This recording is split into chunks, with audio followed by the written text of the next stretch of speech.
Sam Cox is a natural resource specialist with the BLM. He's worn a lot of hats around the state of Wyoming and in other parts of the country. Specializes in remote sensing and spatial analysis across large landscape scales. And he worked with Terry Booth and a few others with some of new technology to increase our efficiency in collecting rangeland monitoring data. And he's going to give us an update and a demonstration on the newest of these technologies today. So, Sam, okay, I will thanks, give Brian. it to you. And it's good to be presenting from the comfort of my office here in Cheyenne. It's a little disconcerting giving my presentation to a blank wall here, but I'll imagine a huge crowd nodding appreciatively as I'm giving the talk. So today I'm going to talk about SampleFreq software and how you can use that to monitor vegetation. So the name, SampleFreq, obviously comes from a play on words with sampling using frequency, but also kind of has a second meaning. You know, Terry and I, we're kind of sample freaks ourselves, so it kind of has a double meaning there. So let's just jump right in, I think. Let me click in the right spot here. Okay, and I'm aware that there's a little bit of a delay on the screen, so I'm going to try not to go too fast, try to time it to where you can see what I'm talking about. If I get to going too fast, Brian's going to shout at me and we'll slow it down a little bit. I'm sure everybody except for one person in the room knows what frequency is. I'm just going to give a quick overview. Frequency, of course, is the proportion of plots containing a species of interest if you're monitoring for a particular plant.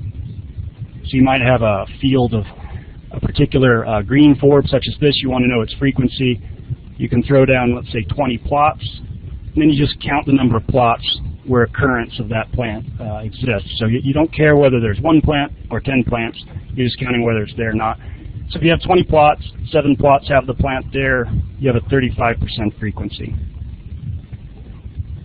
And most people are very familiar with cover measurements. Fewer people use frequency measurements on a regular basis. So I'm just going to compare the two.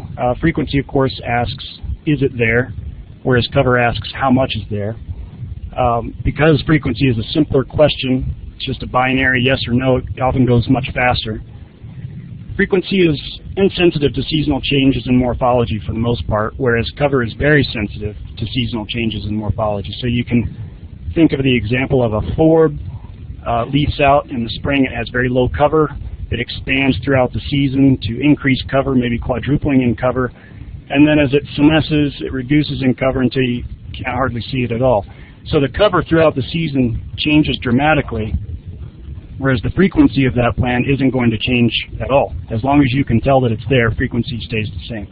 So one of the advantages of that is it extends your sampling season. You don't have to always go out at the exact same time phenologically to monitor as you would with cover. With frequency, you can go out anytime you can find the plants, and so that extends your sampling season. Frequency measurements, as I mentioned, are quicker than cover measurements. Frequency is also more sensitive to infrequent species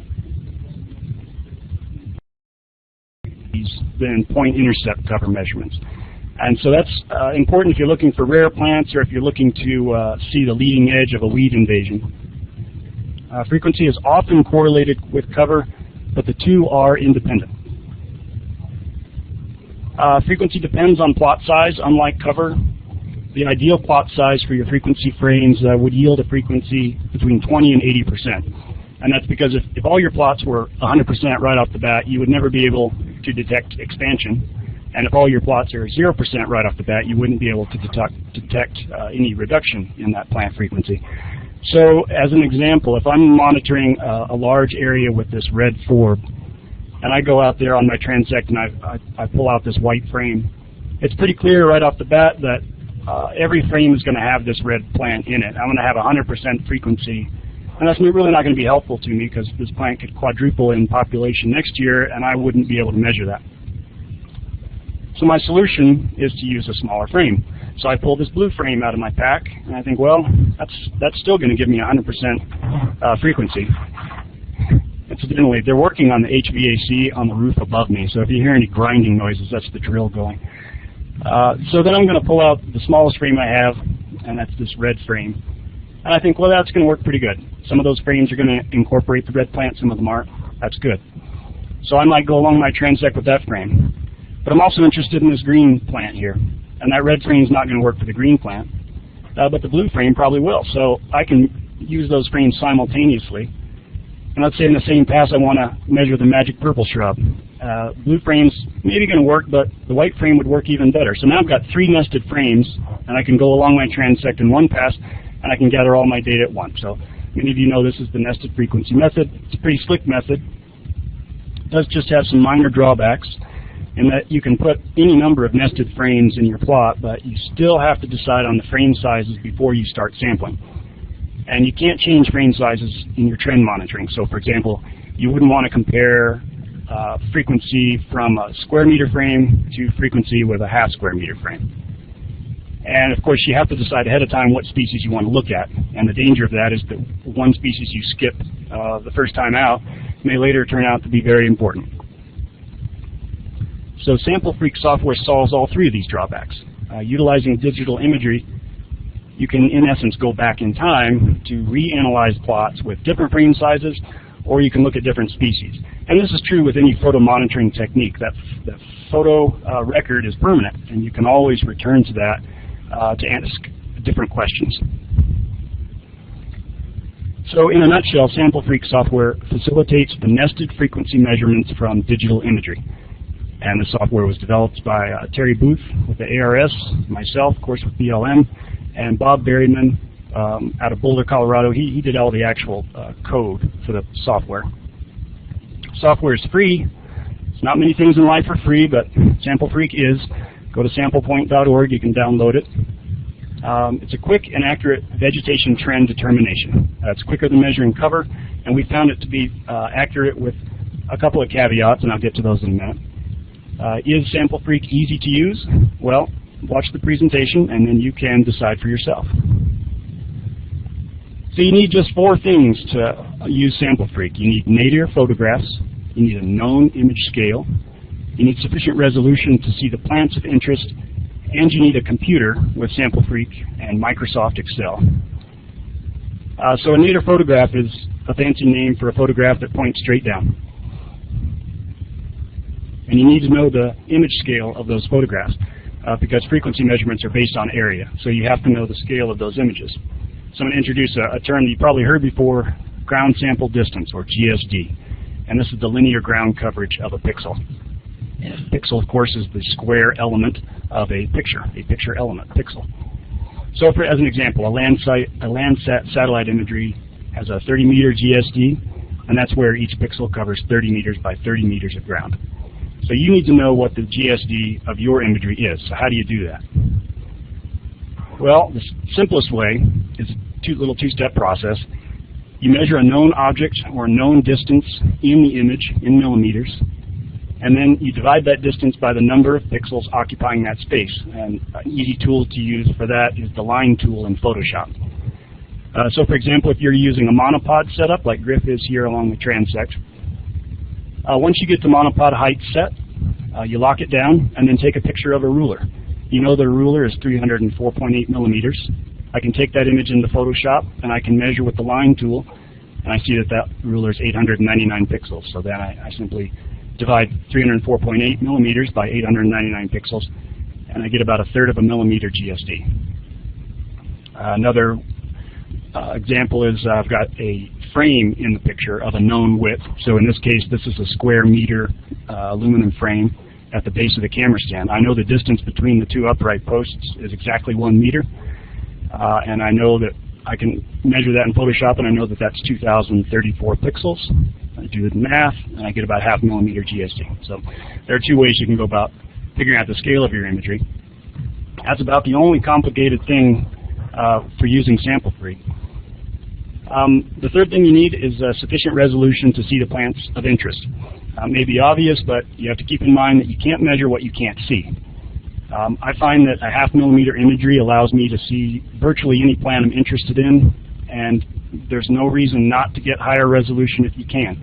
So if you have a choice between a 10 megapixel camera and a 14 megapixel camera, use the 14 megapixel camera. And finally, of course, you need SampleFreq.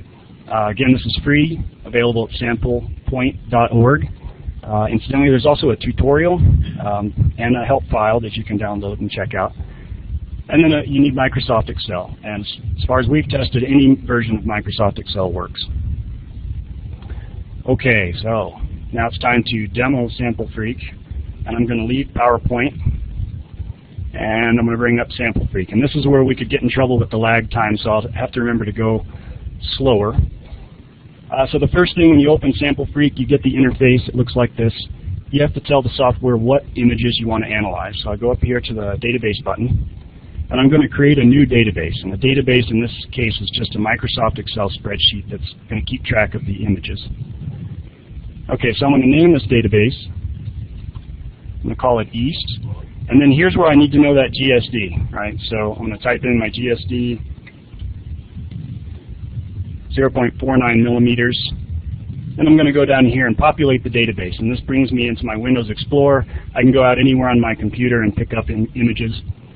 For today's example, I've got 10 images that were taken near Red Canyon Ranch just this summer. I'm only going to show 10 images, but usually with frequency you want more than 10 images. 20 is probably the minimum, but we don't have that kind of time, so I'm just going to go through 10. I'm going to open those up, and then when I click Done, tell me that the database was created successfully. There's the directory where it's at, and ask me if I want to load this database right now. I will say yes. Gives me a message just confirming that I have 10 images in the database, so all's well. Click OK, and there's my first image. So now I need to define what nested frames I want in the analysis. So it does a quick calculation. It tells me the biggest frame that I can have is 0.97 square meters. And I can put anywhere from 1 to 10 frames in here. So for example, I could fill out 10 different nested frames. I'm not going to do that for this example. I'm just going to throw in, let's say, 3. And then I can type in the size of those frames. So the first one, since it can be no larger than 0.97, that's what I'm going to make it. We'll do a ½ meter and a 1/10 of a meter frame. So I click Done. So my frames are set. I can't see them yet, but that's okay. Now I need to tell the software what species I'm going to look at. Okay, so here I can type in up to 60 species. I'm not going to do that today, aren't you glad? I'm just going to throw in a couple just for examples. And we're going to look at cheatgrass and arrowleaf balsam root. Now, if any of you have used SamplePoint, you'll see this works very similarly. And that I'm creating a button file. In this case, we call it a label file. Between the two software programs, button files, label files are interchangeable. So I could load a SamplePoint button file straight into SampleFreq. I'm going to save this. This becomes my label file that I can reuse again and again. And then it asks me if I want to load that button file now. I'll say yes. All right, so I've got my buttons down here along the bottom, cheatgrass, balsam root, and I'm ready to start my analysis. So I'm going to click Begin up here in the top of the screen. And you see that my nested frames appear. I've got my 1/10 of a meter frame, ½ meter frame, and then you can't really see it, but the entire image is the 0.97 square meter frame. So at this point, it just becomes a yes-no question for each frame. I come down here and I look at this frame that's red in the upper left. Is there cheatgrass in there? I can see without zooming in there's no cheatgrass. Is there balsam root in there? There is balsam root. The principal question is if it's rooted in there, and I think it is. I can see the stems down here. If I want to zoom in, I just right-click, and I can feel fairly certain that the stems are rooted in that plot. I can use my scroll wheel to zoom back out, and I want to say that balsam root's there. And then I'm going to move on to the next frame. My ½ meter frame is now the active frame. It's colored red. I'm going to scan through there. I don't see any cheatgrass in there. Now, balsam root, I'm done analyzing balsam root because of this technique. It's nested frequency. If you find the balsam root in the first frame, by default, it's in every other frame. So I can ignore balsam root for the rest of this plot. Click on next frame. I'm going to kind of scan through there. Is there any cheatgrass? There's a suspicious plant down here. Someone zoom into that. That looks like cheatgrass to me. So that's all I need. I don't need to look any further. I'll say there's cheatgrass. And move on to the next frame. But that was my third frame, so now it tells me the plot is complete. Click on the next image. and I'll click begin, and my frames are pasted on there. Now I'm on the second image, and you can see over here it keeps track of that for you. The key is the image number in the database. I've got 10 in this database. I'm on number 2. So I'm going to go through these quickly. There's no cheatgrass in there, no balsam root. Click on next frame. I don't see any cheatgrass. I don't see any balsam root. And then I don't see any cheatgrass. I see a balsam root leaf, but again, it's not rooted in the plot, so we're not going to count that. Next frame. Classification is complete. Go on to the next image. There are some basic image controls. If you have a hard time seeing the image, I can lighten it up just a little bit. I can increase the contrast, and you can play with that and see how it works for you. So in this particular frame, I don't see cheatgrass. I don't see balsam root. You can see where this would go pretty fast. I'm deliberately going kind of slow so that there's not a lag time, but you can zip through these images quite quickly. No and no. Plot classification is complete. Move on to the next image. I'll begin that. So I've got some suspicious looking plants up in here, so I want to zoom in by right clicking. I'll use my scroll wheel to kind of zoom out until the resolution is sufficient, and this is hard to see, but there's some red cheatgrass lurking about in that frame. If I zoom out further, I can see some more seed heads, and so I'm pretty confident there's cheatgrass in that frame. I want to say yes. I don't see any balsam root rooted in that frame, so I'm moving on. Balsam root's rooted in that second frame, so there it is. So I'll click next frame to move to the third frame, but the plot is at this point complete. Because it's cumulative, both cheatgrass and balsam root are by default present in the third frame, so I don't even need to classify anything there. It just moves me right along to the next image. All right, and again, maybe I want to increase the contrast a little and zoom in. Okay, I can see it a little bit better there.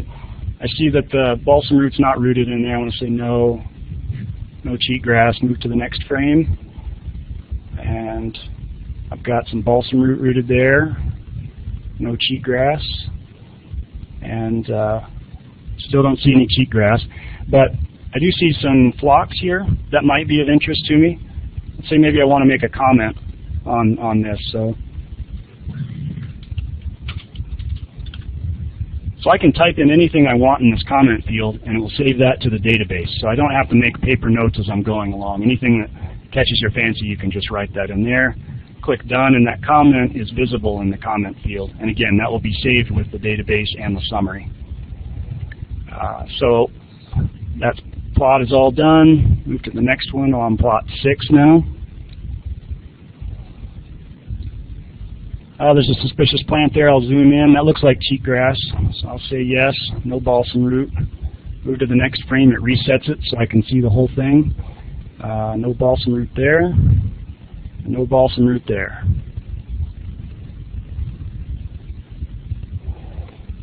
Okay, there might be some cheatgrass in this frame. I'll say yes. I'm pretty confident there. I don't see any balsam root.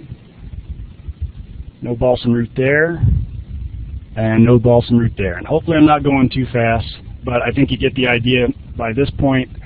It's pretty easy. Once you get into the flow of it, it's pretty simple. You cruise right through.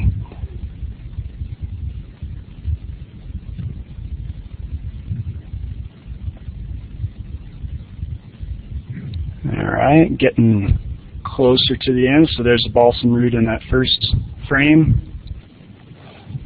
No cheatgrass. Second frame, I don't see any cheatgrass there. Third frame, I don't see any cheatgrass. I'm not zooming in and out as much as I normally would, as I know the lag time on the screen is noticeable. Normally, it's more effective if you're zooming in and out dynamically and taking a good look at those images. Remember, you can only measure what you can see, and so if you're zoomed all the way out, you often miss very small plants. And when we've been doing some tests on the accuracy of the software, the only time the software didn't perform well was when the plants were so small that you had to be zoomed right in tight with them to be able to see them.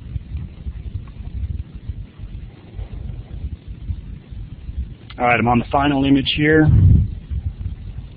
No cheatgrass in the first frame, no balsam root. I can see some cheatgrass, looks like right down here in the second frame. No balsam root, no balsam root. Okay, so that's the 10th frame. I'm done with that. When I click Next Image, it tells me I've exhausted all the images in my database. Do you want to create statistics? I say yes. Okay, so what that did is it went through and just summarized the data for me. So my actual database, I'm going to show you that just real quick. This is the database where all of the data are stored. Here's the sequential image key, the image files, the GSD. There's my comment, flocks present, and then there's some meaningless data. This really isn't something you can easily interpret. I've got my button definitions over here. So that's all the raw data. That's not terribly interesting, but what is interesting is the summary file. And so here's where I've got all of what I really want to know about. I want to expand these columns.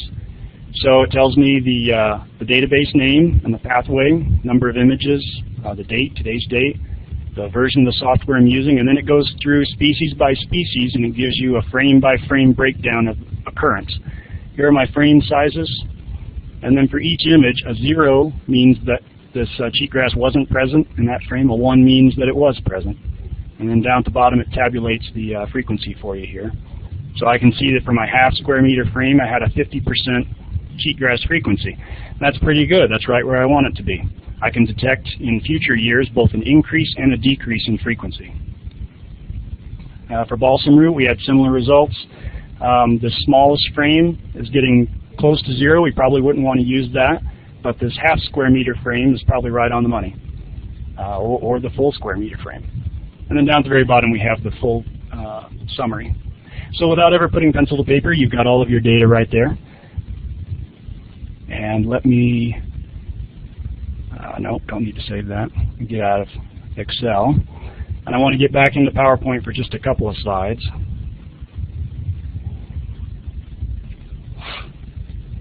So I mentioned earlier that frequency is more sensitive to infrequent species than point-intercept cover measurements. And so I wanted to demonstrate that. These data came serendipitously as I was preparing for the talk. This is actual data from the Red Canyon Ranch project I was doing this summer with Brian and Terry. So in 2003, we took some images. Cheatgrass didn't show up, either in cover or in frequency. In 2008, we photographed the same area. Cheatgrass frequency was way up, 38%. Cover was way up, about 10%. And then this summer, I went back and photographed the same area, and cheatgrass cover was 0. So does that mean that cheatgrass magically disappeared from the site? No, it's still there, and that we can see that from the frequency. So the frequency method detected the cheatgrass presence when the cover failed, because cheatgrass was an infrequent plant in the community this year. So not only was frequency a faster method, but it was more sensitive to that rare plant, if you can call cheatgrass a rare plant. So just in summary, SampleFreq has some advantages and disadvantages. The advantages are you can reanalyze old images with different frame sizes. You can reanalyze old images and you can look for different species. That also means that you don't have to look at every frame size or every species the first time around. So in this example, I just looked at cheatgrass, and that's fine. I can do that. Next year, it might be important to look for flocks. So I can go back to the images, and I can look for flocks. You can reanalyze old images simply when the data are suspect. And of course, as I mentioned, the images provide a permanent record of the resource. So you can go back to them again and again and ask questions that you haven't even anticipated when you took the images. Incidentally, the same images that you acquire to run SampleFreq on, you can run SamplePoint on and measure cover. As with any method, there are disadvantages. Plants can be difficult to ID from the imagery. Higher resolution helps, and I give a whole extra half-hour talk to our field offices on how to collect good sample images.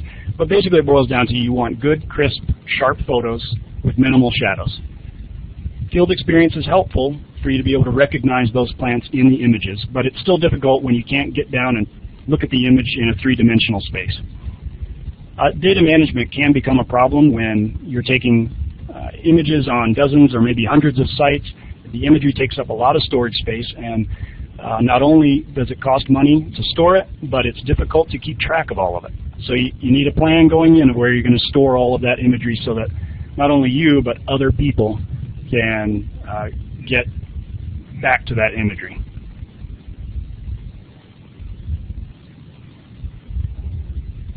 Okay, and that's all I have. So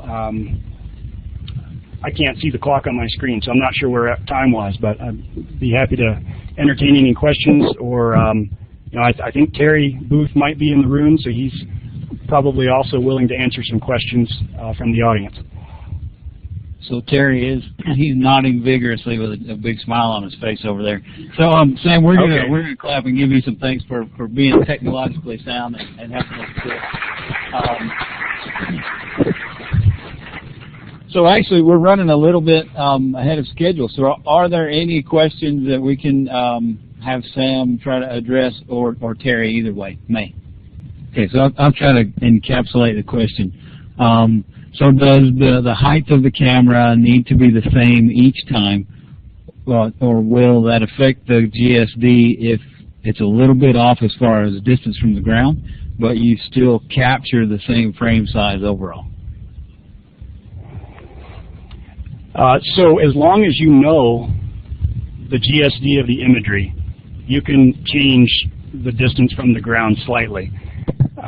When you're running a single transect, it's obviously much easier if you just lock down your monopod, or if you use some sort of camera frame that will keep the camera at a fixed distance above the ground.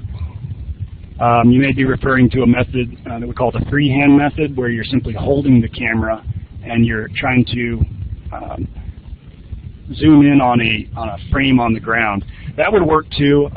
You want to be as precise as possible to frame the image correctly so that you have a consistent GSD along the transect. But if you go back next year and you want to use a slightly different method that increases the GSD, that's okay as long as you know that GSD. And to the extent that changes in GSD will change your perception of the plant. So if one year you're using a poor camera that you can't see the images, and you go back the next year and you're using a great camera, and you get a higher frequency, it could just be due to the difference in the camera, which is a difference in GSD. So, okay, I scattershot a lot of answers there. Hopefully I answered the question somewhere in there. And Terry's going to follow up a little bit too on this. Oh, Terry, let me give you this so the folks out in the webinar land can hear you. Remember that the software puts the frame in, so you're not necessarily taking a photo of a frame on the ground. And I wondered if that was clear or not. But the software puts the frame in, so whatever photo you've got, you calculate the GSD, and then you go and enter that into the program. Right, just so that you can calculate the GSD. Okay. Yeah, that's a good point. I hope that was clear. The red and yellow frames on the images are put in by the software. They're not physically present in the images. Okay, Joe Hicks has a question for you. It's kind of related. So you said that you can use this method with photography to do sample point. The stuff we've been doing now for a couple of years, sample point photos, can they then be utilized with the sample frequency? Okay. Yes, they can. Oh, I'm sorry, Terry, did you want to address that? I want you to answer first. Well, the reason I ask is because we actually were doing contract work and have done some of the sample point stuff. We haven't analyzed a lot of the data because after I sat there and did all those points for a couple of days and wanted to jump out the window, and I didn't have any help or grad student to do it. So our theory was we're going to collect this data, and if this really does turn out to be good stuff, we'll have already had it, and we have the historic stuff. But we have not been using a consistent height because when sample point, when you presented that, it was just basically as long as you were far high enough that you could get the plot size that you wanted eventually put in there, the consistency, and as long as you could calculate. Right. Let me back up. So you've got the short answer is you can use the same images. So the nuance that you threw in there at the end is you don't have confidence that you have consistent GSD across the entire transect. That does present a problem with SampleFreq. So if you're using a camera stand, you don't have that problem. If you're using a monopod, you won't have that problem. But if you're using the freehand method, you might have that problem.